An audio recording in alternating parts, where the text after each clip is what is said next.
어제부터 오늘 제가 말씀을 나누는 제목은 위기의 시대라는 제목입니다. 어제는 위기의 시대, 계시가 답입니다. 이렇게 말씀을 드렸는데 오늘은 위기와 혼란의 시대, 하나님의 사랑이 답입니다.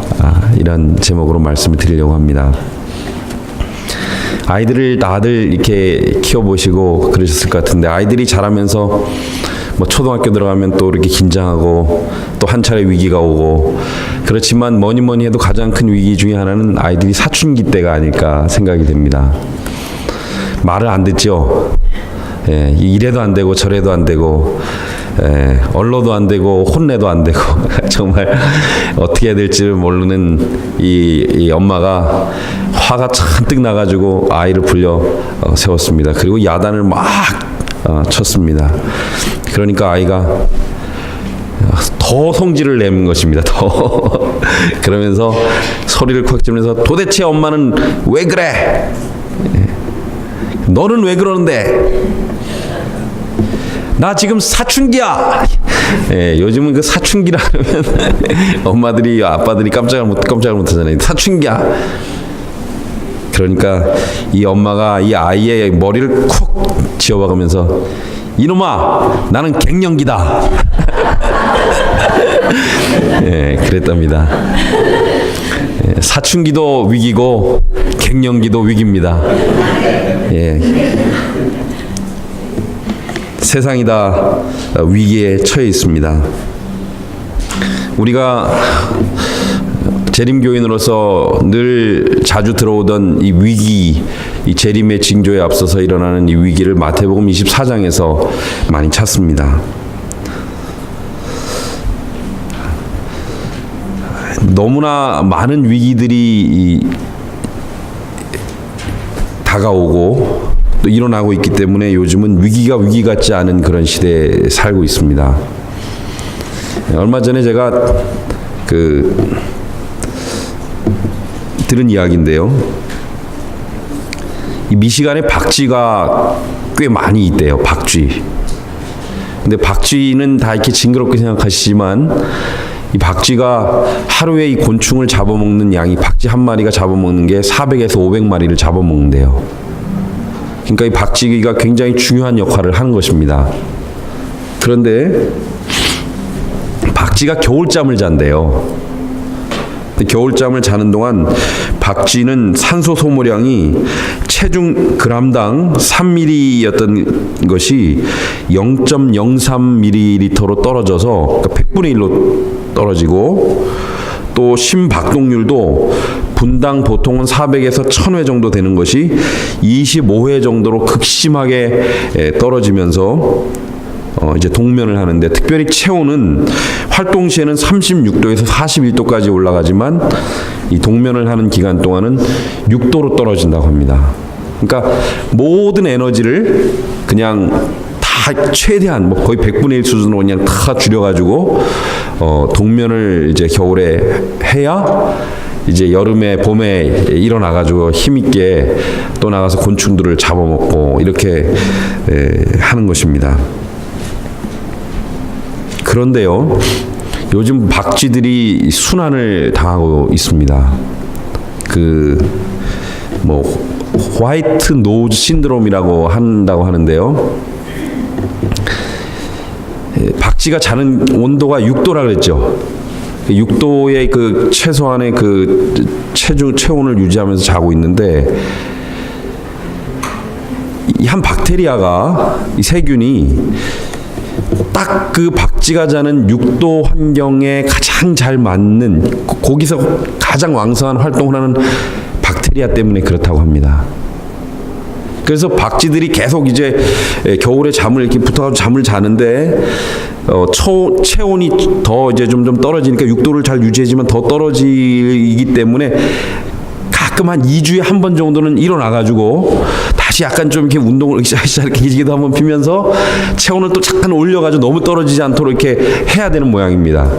근데 이때에 박쥐가 잠에서 깨어나고 다시 몸을 이렇게 기지개를 펴고 이렇게 온도를 좀 올리고 하는데 드는 소모량이 아주 많대요. 이게 보통 때 동면할 때는 너무 적은 에너지를 쓰기 때문에 그때 한번 자다가 깨었다가 다시 자는데 드는 비용이 이 에너지량이 엄청나게 많다는 것입니다.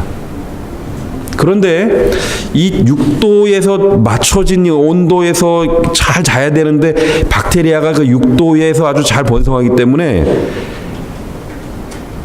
예전에는 2주에 한 번 깨던 이 박쥐들이 지금은 너무 막 이제 몸이 이상 증상이 나고 막 이 박테리아가 이제 막 이 세균들이 활동을 하는 바람에 자지를 못하고 자주 깨게 되는 거예요. 자주. 그래서 많은 박쥐들이 겨울이 되기 전에 에너지를 다 써서 결국은 동면하는 데까지 가지 못하고 동면을 다 하지 못하고 겨울에 죽고 만대요. 근데 그 미시간에서만 이 일이 벌써 아주 심각하게 벌어져서 지금 거의 모든 지역의 박쥐들이 죽고 거의 살지 못한다고 합니다. 이거를 발표한 이 박사님은 잠을 못 잔대. 잠을. 그냥 전면적으로 이 일들이 그냥 막 점점 확대돼서 일어나기 때문에 도대체 이 세상에 이제 박쥐가 없으면 어떤 일이 벌어질 것인가?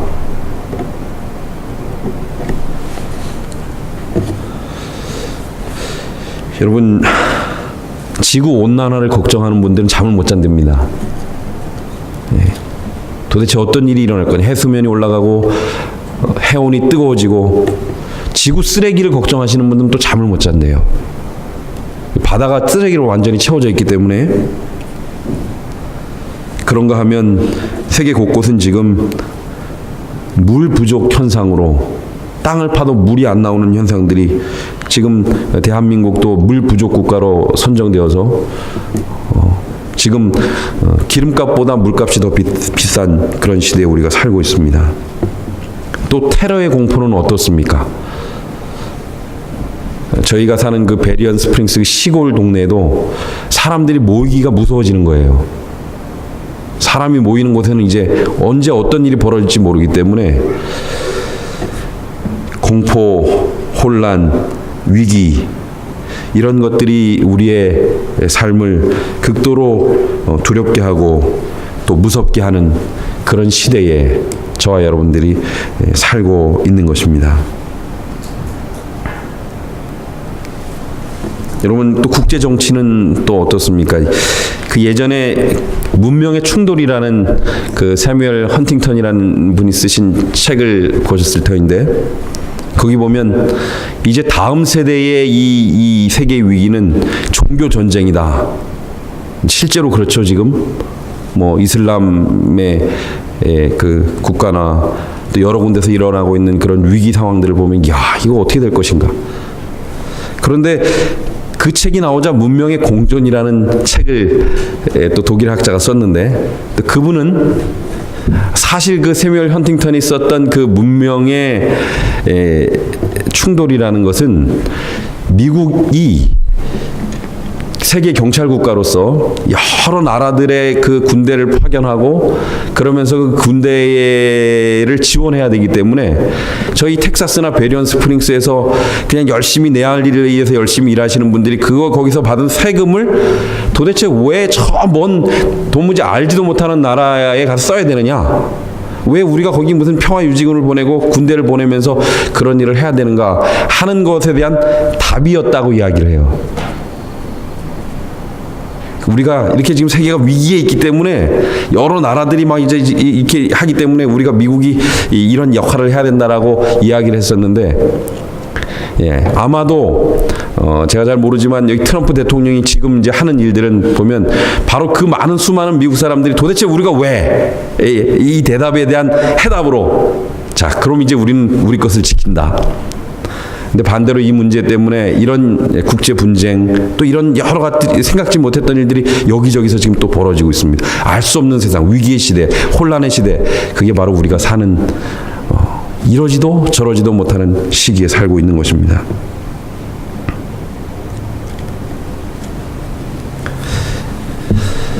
참 아쉬운 것은 우리가 재림교인으로서 마태복음 24장을 그렇게 열심히 생각하고 이제 진짜 이 위기의 혼란의 시대 때 우리가 해야 될 일은 예수님이 곧 오시니까 준비해야 된다라고 생각하고 살아왔는데 이 마태복음 24장을 요즘 잘 설교하지 않습니다.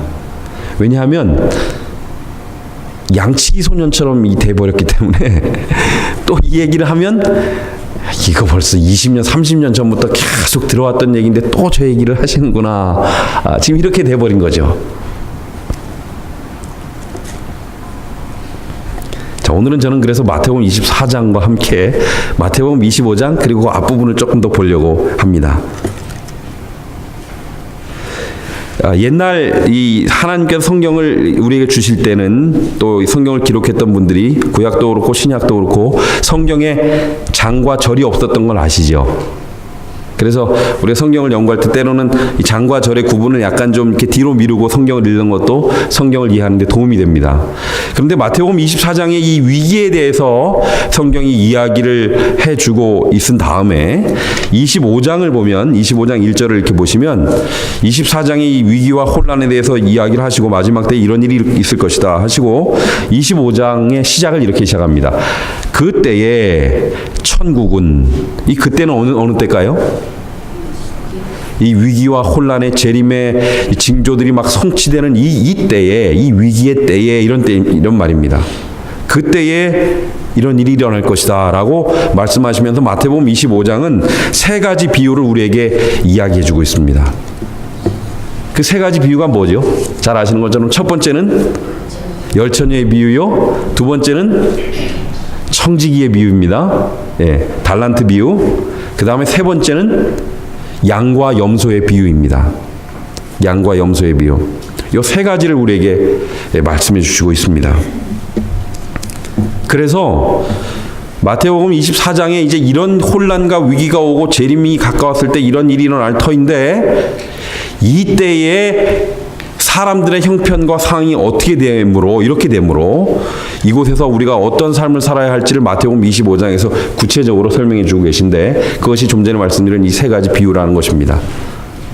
근데 이 세 가지 비유의 핵심이 무엇이냐? 그걸 제가 간단히 좀 설명을 드리자면 첫 번째 열처녀의 비유에서 보시면 열 처녀들이 있었지만 다섯 처녀는 슬기롭고 다섯 처녀는 그렇지 못하다고 그랬습니다.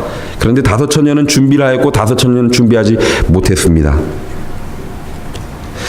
그런데요, 그 비유의 끝에 이 신랑으로 대표되는 하나님께서 예수님께서 이 땅에 다시 오셨을 때에 준비되지 않은 사람에게 하시는 결론적인 이야기가 25장 12절에 나옵니다. 함께 보시면 대답하여 가라사대 진실로 너희에게 이르노니 내가 너희를 알지 못하노라 하였느니라. 자, 이 준비되지 않은 사람의 핵심이에요. 핵심. 이 키워드가 뭐예요? 준비되지 않은 사람들에게 하신 말씀은 내가 너를 알지 못하노라. 이분들은 신랑 예수님을 맞으려고 준비하고 있었는데 예수님께서 그들에게 하신 말씀은 내가 너를 알지 못한다는 것이었습니다. 두 번째 마태복음 25장 두 번째 달란트의 비유에서 보시면 5달란트, 2달란트, 1달란트 받은 사람이 있었잖아요. 그런데 그 중에 하나님에게 견책을 받는 1달란트를 받은 사람의 이야기를 하시면서 이야기가 진행되는데 24절에 보면 그때 한 달란트 받았던 자가 이제 자신이 그 달란트를 개발하지 않은 이유를 그 주인에게 이야기를 하면서 이렇게 얘기합니다. 가로되 주여 24절입니다. 25장 24절 당신은 굳은 사람이라 심지 않은 데서 거두고 해치 않은 데서 모으는 줄을 내가 알았습니다. 그러니까 저는 예수님을 나의 주님을 이렇게 알았습니다. 그랬더니 26절에 그 주인이 대답하되 해치지 않은 데서 나는 심지도 않은 데서 거두고 해치지 않은 데서 모으는 줄로 내가 알았느냐? 그러면서 책망을 하십니다. 다시 말하면 그러면서 말씀하시기를 너는 나를 제대로 알지 못하였다 이것입니다. 자, 첫 번째 비유와 마찬가지로 두 번째 달란트의 비유에서도 핵심은 아느냐 모르느냐에 있었던 것입니다. 세 번째 비유는 양과 염소의 비유입니다. 심판의 장면이 벌어지는데 그때에 양의 편에 있었던 사람들은 예수님께서 이렇게 말하십니다. 너희는 나를 알아보고 내가 줄일 때, 내가 나그네 되었을 때, 내가 벗었을 때 나에게 대우해 주었다. 그런데 이 사람들의 대답은 주님 저는 그런 적이 없는데요. 그렇게 대답함에도 불구하고 주님은 대답하시기를 아니다. 너희는 나를 알아보았다. 나에게 해준 것이다. 이렇게 이야기를 합니다. 그런데 반대로 염소편에 있었던 사람들에게는 저희가 주님의 이름으로 이렇게도 하고 다 했는데요. 그런데 주님께서 말씀하시기를 아니다. 너희는 나를 알아보지 못했다. 자, 이 세 가지 비유가 마지막 때에 마태복음 24장의 위기와 혼란의 시대를 말씀하시고 그 이후에 일어난 이 일들의 이야기의 결론이 무엇이냐 하면 그러므로 이 세 가지 이유를 정리하면 첫 번째는 하나님이 우리를 아느냐 모르느냐. 두 번째는 달란트의 비유에서 보면 우리가 하나님을 제대로 아느냐 모르느냐. 세 번째는 그러므로 우리가 우리 주위의 형제들을 하나님께서 주신 우리의 형제들을 아느냐 모르느냐. 아는가 모르는가의 문제입니다. 다시 말하면 정체성의 문제입니다. 내가 누구냐? 내가 섬긴 하나님은 나에게 무엇이냐? 관계성의 문제입니다. 그분이 나를 무엇으로, 나는 그분의 무엇으로. 그래서 내 주위에 있는 사람들은 나에게 무엇이고 그분들과 나는 어떤 관계에 있는가 하는 정체성과 관계에 관련된 문제라는 것입니다. 그것이 위기와 혼란의 시대에 예수님께서 우리를 준비하라고 주신 말씀의 키입니다. 핵심입니다. 그러면 하나님은 우리에게 무엇이고 우리는 하나님에게 무엇이고 그래서 우리는 이웃들에게 무엇인가를 어떻게 알 수 있을까요? 저는 감사하게도 마태복음 24장과 25장이 시작되는 이 한 덩어리의 말씀이 시작되는 바로 앞장 마태복음 23장 끝부분, 다시 말씀드리면 24장과 25장이 시작되는 부분에 집중을 하려고 하는데 그 말씀이 오늘 저희가 읽은 마태복음 23장 37절과 38절입니다. 그 해답을 우리가 볼 수 있게 되는 것입니다. 함께 보시겠습니다. 예루살렘아 예루살렘아 선지자들을 죽이고 내게 파송된 자들을 돌로 치는 자여 암탉이 그 새끼를 날개 아래 모음같이 내가 내 자녀를 모으려고 한 일이 몇 번이냐.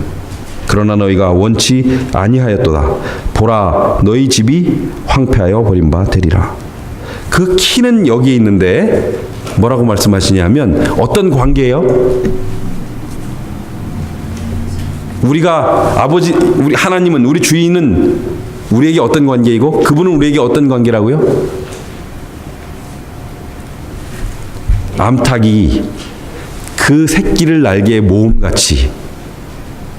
암탉과 무슨 관계예요? 그 새끼와의 관계예요. 이렇게 비유로 말씀하시고 바로 뭐라고 말씀하셔요? 내가 내 자녀를 모으려 한 일이 몇 번이냐. 아주 더 구체적으로 말씀하셔요. 우리의 관계는 뭐라고요? 아버지와 아들, 어머니와 아들, 부모 자식의 관계라고, 그런 사랑의 관계임을, 그러면서 내가 너희를 살리려고, 너희를 모으려고, 너희를 구하려고 했던 것이 도대체 몇 번이냐. 그러나 너희가 듣지 않았다. 이 말씀이 이 24장과 25장을 이해하는 우리의 아이덴티티, 우리의 정체성, 그리고 우리의 관계성을 푸는 키워드라는 것입니다.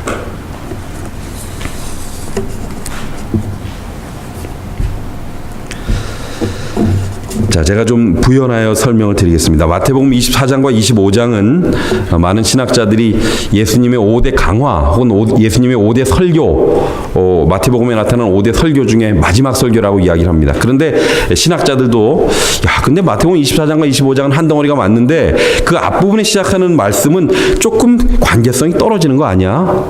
이 말씀과 연결을 어떻게 해야 되지? 하고 고민을 하는 것을 보았습니다. 그런데요, 마태복음 23장의 말씀을, 그 앞부분의 말씀을 보면 사실은 쉬운 힌트를 찾을 수가 있습니다. 마태복음 24장은 1차적으로 예루살렘의 멸망에 관련된 것입니다. 물론 2차적으로 재림의 때를 연관하여 그때 일어날 징조이기도 하지만 24장은 1차적으로 예루살렘 멸망에 관련한 것인데 23장 말미에 보면 24장 시작이 되는 그 23장의 말미에 보면 바로 오늘 우리가 읽은 말씀 예루살렘의 멸망에 관련된 이야기를 하십니다. 왜 예수님이 이 말씀을 하시나요? 그건 그 앞부분을 봅니다. 22장과 23장을 보면 예수님께서 마음이 너무너무 아프신 상태로 이 말씀을 하셔요.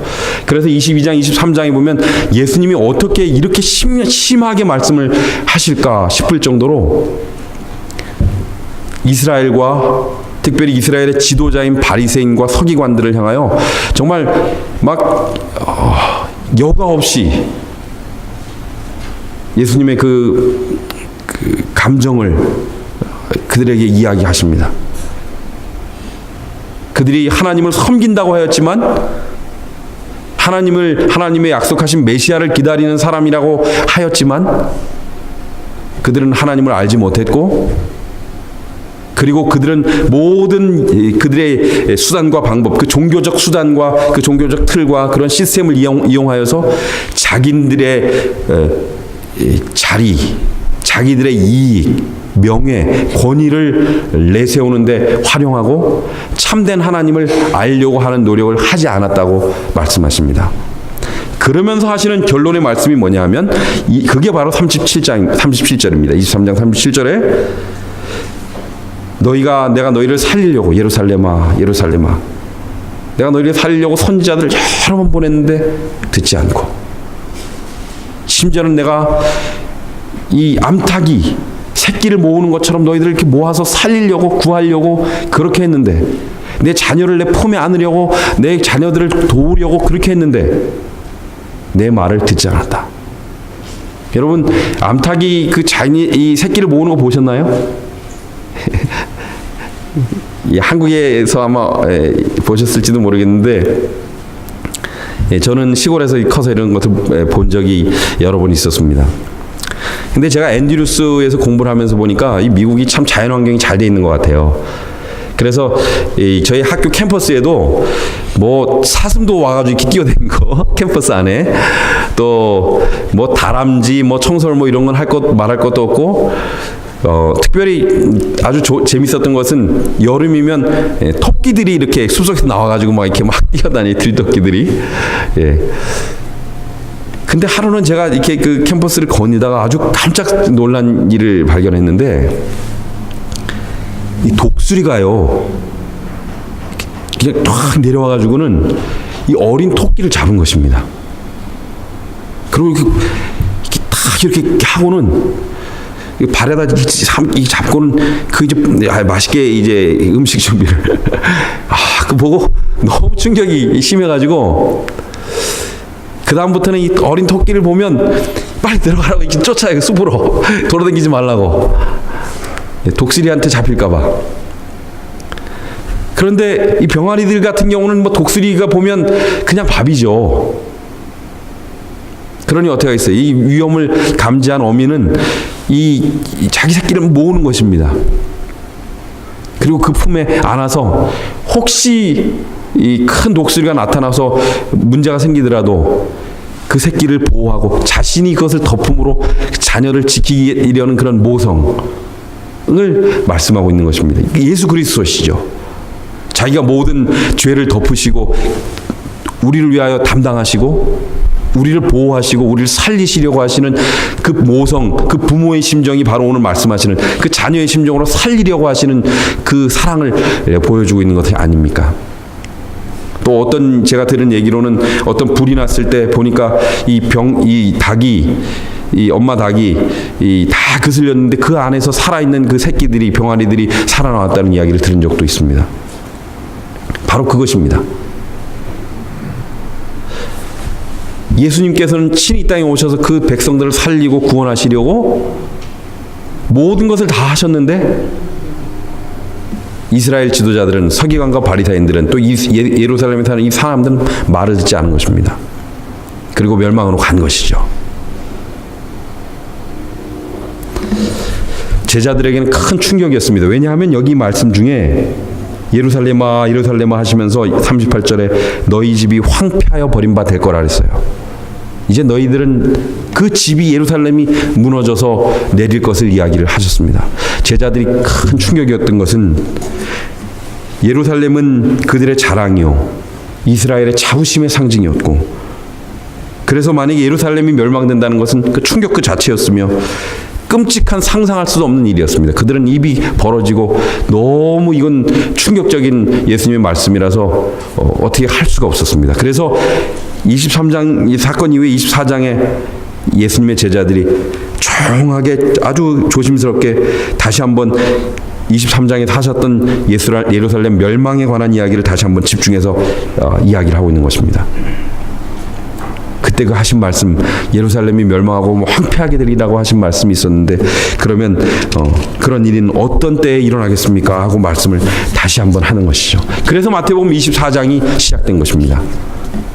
그러니까 예수님께서 마태복음 24장에 그때는 이러한 일이 일어날 것이다 하고 말씀하시면서 예루살렘의 멸망의 이야기를 한 번 더 하시고, 그리고 25장에는 그때에 이런 형편이 일어날 것이다 라고 말씀을 하신 것입니다.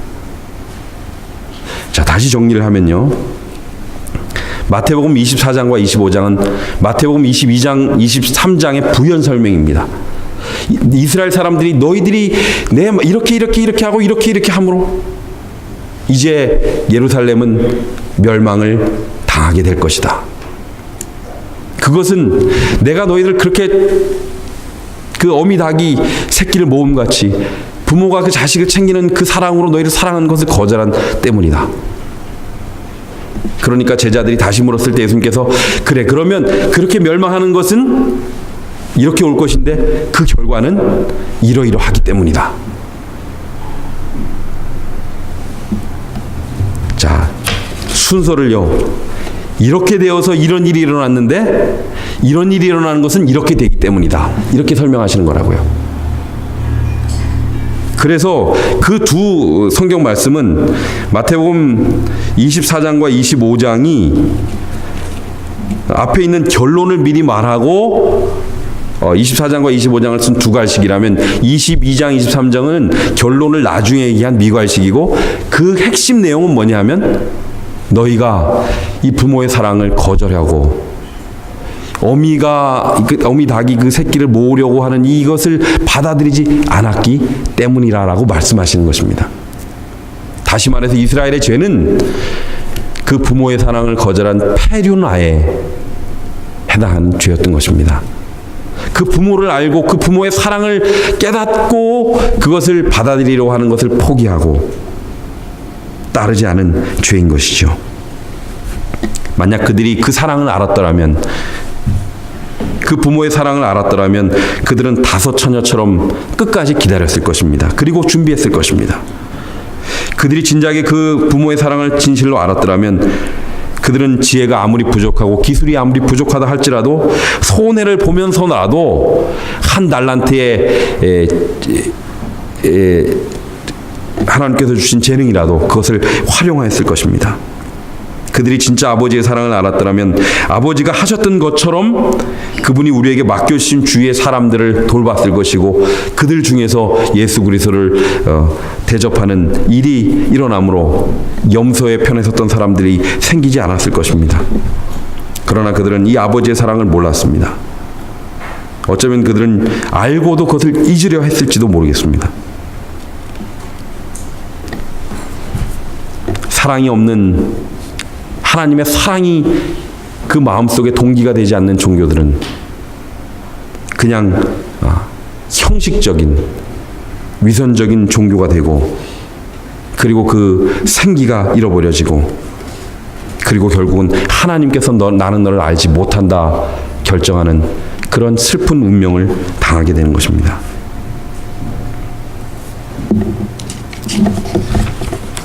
그러므로 우리의 위기의 때에 하나님께서 우리에게 주시는 위기의 시대를 어떻게 살아야 할지에 대한 핵심은 하나님 아버지의 사랑을 깨닫고 그 사랑에 반응하느냐 안 하느냐 하는 것이 바로 핵심이 되는 것입니다. 여러분, 그래서요, 마태복음 계시록 13장 14장에 일어나는 마지막 사건들이 벌어지고 있는데 거기에 그 두 세력으로 이렇게 비유로 나타납니다. 한 세력은 뭐죠? 용, 뱀의 세력이고, 한 세력은 뭐로 비유로 나와요? 양입니다. 양과 용, 뱀의 큰 차이가 있다면 무엇입니까? 그것은 용은 무력과 억압과 폭력으로 자기의 사람을 만들려고 하고, 양은 그의 백성을 사랑으로 녹이고 지도하시는 것입니다. 하나님의 사랑, 그리고 그 사랑에 반응하느냐가 이 대쟁투의 키가 되는 것입니다.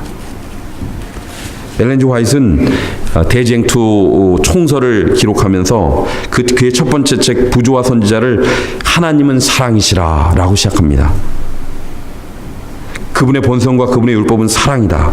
이것은 과거에도 그러하였고 미래에도 영원할 것이다. 이렇게 시작합니다. 그리고 그의 마지막 책 대쟁투를 이렇게 시작합니다. 대쟁투는 끝났다. 죄와 죄인들은 없어졌다. 온 우주는 깨끗해졌다. 오직 조화와 기쁨의 맥박만이 온 우주의 만물을 통하여 고동한다. 생명과 빛과 환희가 만물을 창조하신 분에게 끝없이 넓은 우주로 퍼져나간다. 그리고 이렇게 얘기합니다. 가장 작은 원자로부터 가장 큰 세계에 이르기까지 만물은 생물계와 무생물계를 막론하고 조금도 흠이 없는 아름다움과 완전한 기쁨으로 하나님은 사랑이시다라고 선포한다. 이 엘렌 G 화이트의 이 영감의 표현이 참 좋을 때가 많은데, 첫째과 마지막 책을 하나님은 사랑이시다라고 선포하고 하나님은 영원히 사랑이시다라고 선포함으로 끝을 내는 것입니다. 이것이 왜요? 대쟁투의 핵심입니다. 제가 대만에 선교사로 있을 때 거기 제가 살고 있는 동네에 아주 유명한 대만의 유명한 사찰이 하나 있었습니다. 삼청궁이라고 하는 사찰인데 거의 모든 이 대만에 있는 조그마한 궁들도 거기 있는 이제 묘라고 하는데요. 그런 곳들이 한 번씩은 이 이제 본관에 와서 이제 인사를 드려야 합니다. 그런데 이 사람들이 이렇게 올 때마다 첫 번째 하는 일들 중에 하나는 뭐냐면 저 대문 앞으로부터 그 자기의 신도들을 데리고 행진에 들어올 때 꼭 한 사람을 세워서 자기 몸을 상해야 합니다. 막 피를 흘립니다. 막 채찍 같은 것이나 송곳 같은 것으로 찔러서 몸을 상해합니다. 그리고 고통을 막 입으면서 들어옵니다. 또 어떤 참관자들은 들어오면서 막 이렇게 이 중국 사람들이 하는 이 기체조 같은 이런 걸 막 하면서 막 소리를 지르면서 들어오는데, 하나의 공통점이 있다면 다 이분들은 무서운 얼굴을 해요. 그리고 거기 막 그 영이 있대요. 영이 있어서 그 귀신을 봤는데 그 귀신을 받을 때 사람들의 표정이 다 일그러져 있습니다. 무섭습니다. 그리고 막 이제 막 이상한 소리를 지르고 막 이렇게 하면서 들어옵니다. 하나님이 아닌 다른 모든 종교는 그들의 종교를 무력으로, 무서움으로, 공포로 억압합니다. 그러나 하나님은 우리에게 사랑으로 권면하시고 그분의 탄식으로 그의 기도로 우리를 기다리시고 우리의 마음이 열릴 때를 기다리시는 것입니다. 이것이 대쟁투의 초점이고 핵심입니다. 이 위기와 혼란의 시대에 우리가 기억해야 할 것은, 그래서 바로 우시면서 탄식하시면서 기다리시고 부모의 사랑으로 자기의 새끼를 모으려는 그런 그 어미닭 같은 그 사랑, 그 부모의 사랑임을 잊지 않게 되시길 바랍니다. 생애비세는 이렇게 말합니다. 사단은 우리의 눈과 귀를 막아서 하나님의 사랑을 오해하게 하려고 한다. 또 복음교역자는 이렇게 말했습니다. 재림교회는, 남은 무리 마지막 사명을 가지고 있는 이 재림교회는 무엇이냐? 예수를 가장 사랑하는 사람들의 모임이다. 누구라고요? 자, 따라 했으면 좋겠습니다. 재림교인은 예수님을 가장 사랑하는 사람들이다. 여기 우리 장로교회 형제들도 있고 감리교회 형제들도 있고 또 뭐 구세군이나 또 여러 믿음의 형제들이 있습니다. 다 그들의 역할이 있습니다. 그런데 야, 그러면 재림교회는 어떤 교회야? 누가 사람들이 묻는다면 그분들은 뭐 남은 물이라 그러던데, 마지막 이 세상의 주자로서 뭐 할 일이 있다고 그러던데, 그분들은 도대체 어떤 아이덴티티를 가지고 어떤 특별한 유니크한 면이 뭐야? 그럼 뭐라 그래야 된다고요? 그 사람들은 예수님을 가장 사랑하는 사람들이래. 왜 안식일을 지켜? 왜냐하면 예수님이 안식일의 주인이기 때문에 그 사랑하는 예수님을 따라서 안식일의 성전으로 가는 거야. 왜 음식을 가려 먹어? 왜 또 이러고 해? 왜 이걸 믿어? 왜요? 모든 우리의 답은 뭐예요? 그분들은 예수님을 가장 사랑하는 사람들이기 때문이래. 사랑하는 성도 여러분, 저와 여러분들 함께 예수님을 가장 사랑하는 사람들, 예수님의 사랑 때문에 이 땅에 존재하는, 그리고 그렇게 고백하는 저와 여러분이 되시길 바랍니다. 제가 얼마 전에요, 아주 좋은 아르바이트 자리를 하나 받았습니다. 그래서 취직을 하게 됐는데, 전에는 좀 별로 안 좋은 아르바이트를 하다가 드디어 이제 제가 원하고 바라던 아르바이트를 하게 됐는데요. 그 파트타임 잡이 뭐냐 하면 제가 살고 있는 아파트를 관리하고 청소하는 일입니다. 그게 뭐 아주 좋습니다. 저한테 너무 제가 하기를 원했던 일인데, 그래서 제가 그 일을 시작하면서 너무 이제 기분이 좋아서 열심히 청소를 했습니다. 특별히 이제 금요일은 안식일을 준비하는 날이기 때문에 더 열심히 이제 청소를 잘 이렇게 했습니다. 근데 청소를 하고 제가 돌아와서 어떤 일이 있어서 밖에 잠깐 나갔다 돌아왔다가 깜짝 놀랐습니다. 이 계단이 이렇게 이제 아파트 계단이 있는데, 계단 정중앙에 앞에는 여기 뭐 이렇게 나뭇잎 같은 것들이 이렇게 놓여 있고, 또 옆에는 뭐 흙 같은 것들이 그 다음 계단에 이렇게 뿌려져 있고, 그것도 아파트 정중앙에, 그 다음에 그 위에는 무슨 과자 부스러기가 이렇게 있고, 또 그 위에는 또 아이들이 장난을 친 것 같은 게 어디 조그마한 물병 같은 것들을 이렇게 작은 납작한 물병을 받아다가 거기다 또 물을 갖다 놓고, 제가 금방 청소를 하고 깨끗이 해놓고 갔는데 돌아보니 아주 그것도 정중앙에 매 계단마다 뭐가 이렇게 있는 것입니다. 참 속이 얼마나 이게 안 좋던지. 그런데 마침 어떤 친구가 그 아파트, 같은 아파트에 사는 친구 오면서, 야, 너 이렇게 열심히 하는데, 야, 참 이거 너무한다, 누군지. 제가 꼭 참고는, 뭐 애들이 다 그렇지, 애들이 장난쳤나 보네. 자, 그러고는 저희 집으로 들어갔습니다. 일단. 그런데 그때 들어갔더니 저희 집에서 하는 얘기가, 아빠 지금 밖에 참새가 한 마리 들어와 있는데 그 참새를 보았냐고. 그래서 저 못 본 것 같아서 다시 나가봤더니 정말 참새가 한 마리가 아파트 안에 들어와 있는 것입니다.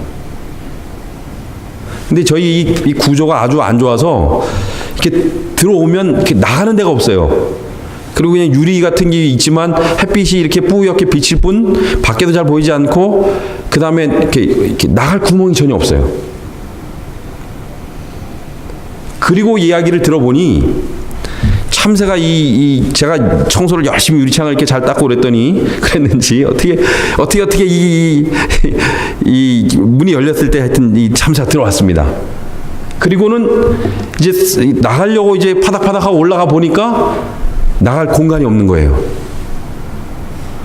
근데 그때 마침 동네 아이들이 참새가 왔다는 이야기를 보고 참새가 들어온 것을 보고 온 동네 아이들을 다 부른 거예요. 참새가 나갔는데 어떻게 이 참새를 살리자, 내보내주자. 그래서 이 참새를 유인하느냐고 이제 자기 집에서 뭐 어떤 아이는 뭐 조그만한 컵을 갖다 물을 갖다 여기다 놓고 또 이제 또 어떤 애는 얘가 참새가 힘들다고 밖에 가서 막 이제 그 땅을 파가지고 벌레를 잡아다 갖다 놓고 이제 그래서 뭐 집도 있고 뭐 벌레 같은 뭐 이렇게 막 있었던 거예요. 어떤 아이들은 집에서 과자 갖다가 중간에 이렇게 부셔서 먹고 힘내라고 이렇게 막 갖다 놓고 그러고 보니까 옆에는 뭐 빗자루 무슨 나무 작대기 다 이거 갖다 놓고는 그거 가지고 이제 참새를 어떻게든 이렇게 해서 잘 인도해가지고 내보내려고. 제가 갔을 때는 애들이 다 지쳐가지고 다 집으로 갔고 이제 제가 있었던 거죠. 제가 그 이야기를 듣고는 저도 이 참새를 살리려고 이제 이 긴 빗자루를 가지고 이렇게 좀 다치지 않게 그 빗 쓰는 비 있는 곳으로 참새를 몰아서 야 이쪽으로 가라 이렇게 몰고 또 이쪽으로 가면 야 그게 아니 이쪽으로 내려와 이쪽으로. 근데 참새는 그걸 모르잖아요. 그러니까 이 참새는 위협을 느꼈던 모양이에요. 위협으로 느껴서 제가 이렇게 이쪽으로 하면 막 저렇게 막 급히 도망가고 또 이렇게 하면 또 이리 도망가고 그러면서 계속 이쪽 바닥으로 내려가야 되는데 천정으로 막 하면서 근데 제가 이렇게 몇 번을 하다 보니까 얘가 계속 지금 몇 시간을 이러고 있었는지 지쳐가지고 거의 이렇게 날다가 푸숙 하면서 땅에 떨어질 것 같은 거예요. 그래서 제가 그럼 어떻게든 잡아서 보내주겠다고 이렇게 잡으려면 또 무서우니까 또 올라가면서 거의 막 기진맥진 된 상태입니다. 참새야 살아라 이러면서 어떻게든 참새를 살리려고 이제 근데요 이 참새가 결국은 말이에요 제 심정을 몰라주고 그 많은 아이들의 심정을 몰라주고 떨어져서 의식을 잃었어요. 저희는 그냥 어떻게든 이 참새를 살려야겠으니까 또 찬물을 가져와가지고 어디서 이제 혹시 본 것처럼 물 끼얹었어요. 정신 차리고 살아라. 근데 보니까 완전히 숨이 넘어갔어요.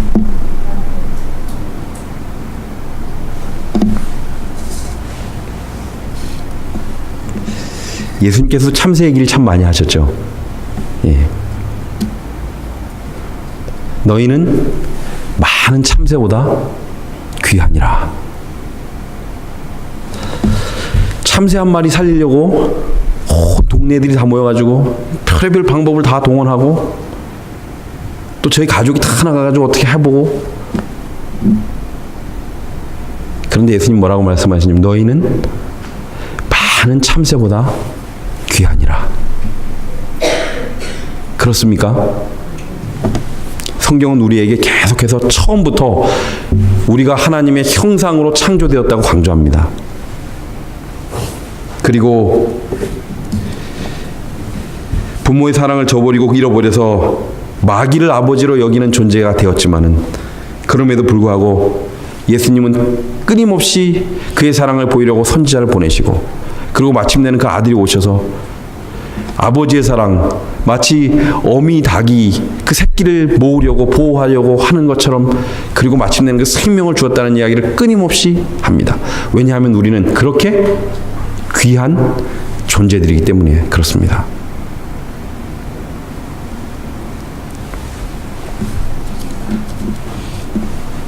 그런데 우리는 그 사랑을 가르쳐 주신 예수 그리스도를 어떻게 인식하고 있습니까?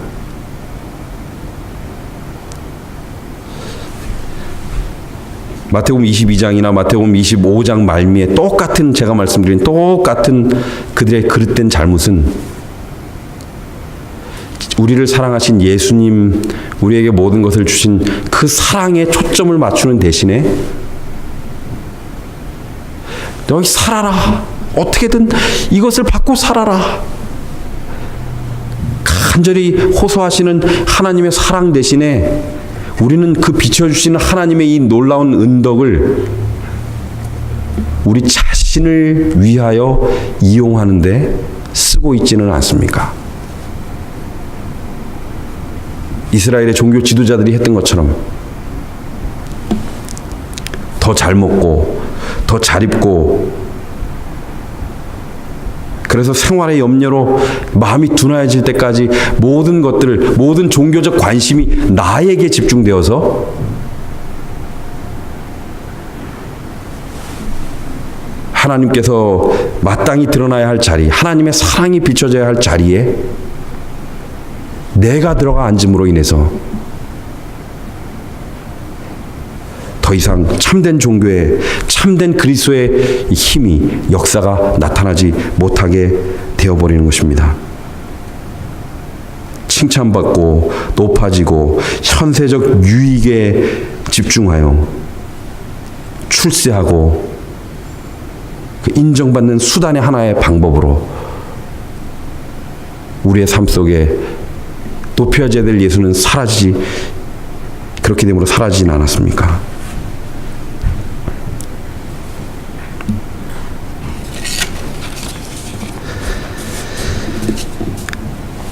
내 영혼을 구원하기 위하여 지금도 삼위 하나님께서는 나서셔서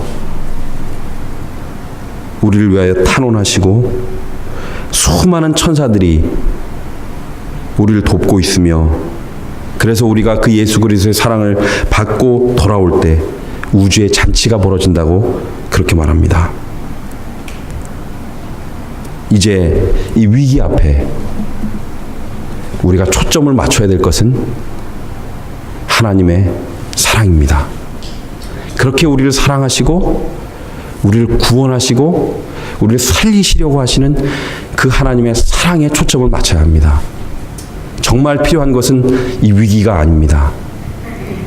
이 혼란이 아닙니다. 이 혼란의 시대에 하나님을 사랑하는, 예수 그리스도를 가장 사랑하는 사람들이 없는 것입니다.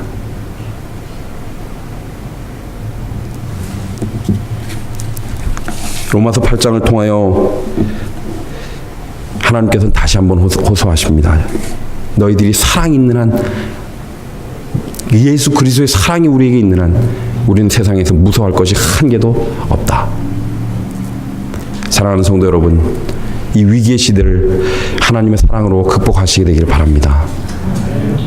그 사랑을 힘입어서 우리를 살리시려고 모든 것을 다 하시는 그 하나님의 사랑을 힘입어서,